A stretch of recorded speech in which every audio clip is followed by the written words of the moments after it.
Starting में तो मुझे मून नाइट देखने का बिल्कुल भी मन नहीं कर रहा था, और तो और फर्स्ट एपिसोड मुझे बिल्कुल भी पसंद नहीं आ रहा था, लेकिन मिक्स फीलिंग्स थी। समझ में नहीं आ रहा था कि वेब सीरीज़ देखो या ना देखो। शायद अगर मार्वल की वेब सीरीज़ ना होती तो मैं शायद नहीं देख पाता। और ऑस्कर आइजैक को भी मैं फ़र्स्ट टाइम देख रहा था एज एन एक्टर। इसकी वजह से मुझे उनकी एक्टिंग, एक्चुअली सीरीज़ में क्या है कुछ समझ में ही नहीं आ रहा था, इसके लिए एक्टिंग भी अच्छी नहीं लग रही। स्टार्टिंग में सीरीज़ भी बोरिंग लग रही थी और ऑस्कर आइजैक की एक्टिंग भी बहुत बोरिंग लग रही थी। लेकिन सीरीज़ में इतना सस्पेंस भरा पड़ा है ना कि मैं बता नहीं सकता आपको, बहुत सस्पेंस है सीरीज़ में। लेकिन जैसे जैसे सीरीज़ आगे बढ़ती गई हमें थोड़ी क्लियरिटी आने लगी। एपिसोड 2 आया तो थोड़ी फार चीज़ें समझने लगी। टाइम के साथ आइजैक की एक्टिंग लाजवाब, बहुत अच्छी लगने लगी। स्टार्टिंग में तो अच्छी नहीं लग रही थी, लेकिन जैसे जैसे सीरीज़ आगे बढ़ने लगी ना बहुत अच्छी एक्टिंग लगने लगी। ऐसा लग ही नहीं रहा था कि मार्क स्पेक्टर भी वही है और स्टीवन ग्रांट भी वही है। ऐसा लग रहा था कि दोनों अलग अलग हैं, लेकिन प्ले तो उन्होंने खुद ही नहीं किया।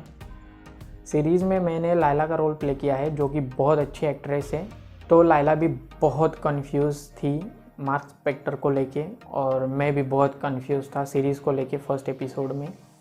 तो ठीक है, वो भी समझ गई बाद में आगे चल के, सब कुछ उसको भी समझ में आ गया, मेरे को भी समझ में आ गया।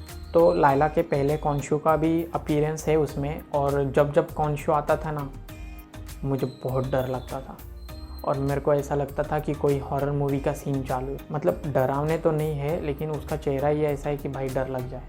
सीन डरावना नहीं है उतना। तो हमारा मेन विलन है आर्थर हैरो। उसका एक सीन एक्सप्लेन करता हूँ मैं आपको। पहले ही सीन में वो आता है, बैठता है, ग्लास में पानी डाल के पानी पीता है, ग्लास रखता है, हैमर से तोड़ देता है, और वो कांच के टुकड़े जूते में डाल के पहन लेता है और बाद में चला जाता है, और सीन कट हो जाता है। उस टाइम पे मुझे ऐसा लगता कहीं ये सनकी तो नहीं है, क्या कर रहा है भाई। बट और बाद में हमें लास्ट एपिसोड में पता चलता है कि वो ऐसा क्यों करता था। एक्चुअली ये इसका डेली रूटीन था। इंटरेस्ट बढ़ रहा है ना, मुझे भी बाद में 2-3 एपिसोड बाद में इंटरेस्ट बढ़ने लगा। तो एक्चुअली में ये सीरीज़ इजिप्शियन से रिलेटेड है। 9 तरह के गॉड होते हैं इजिप्ट में, उनमें से एक है कॉन्शु और एक है एमिट। तो एमिट को बहुत साल पहले कैद कर लिया गया था।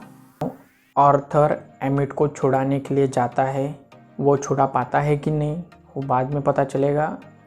और कॉन्शु और मार्क स्पेक्टर आर्थर हैरो को रोकने की कोशिश कर, लेकिन आर्थर हैरो के पास कुछ शक्तियां हैं, सुपर नेचुरल शक्तियां हैं, उनकी वजह से वो कभी भी हर बार जीत जाता है। तो ओवरऑल सीरीज़ बहुत अच्छी है, सस्पेंस भी बहुत है, एक्टिंग सबकी बहुत अच्छी है, आपने ज़रूर देखना चाहिए। तो चलो मैं मिलता हूँ नेक्स्ट वीडियो में।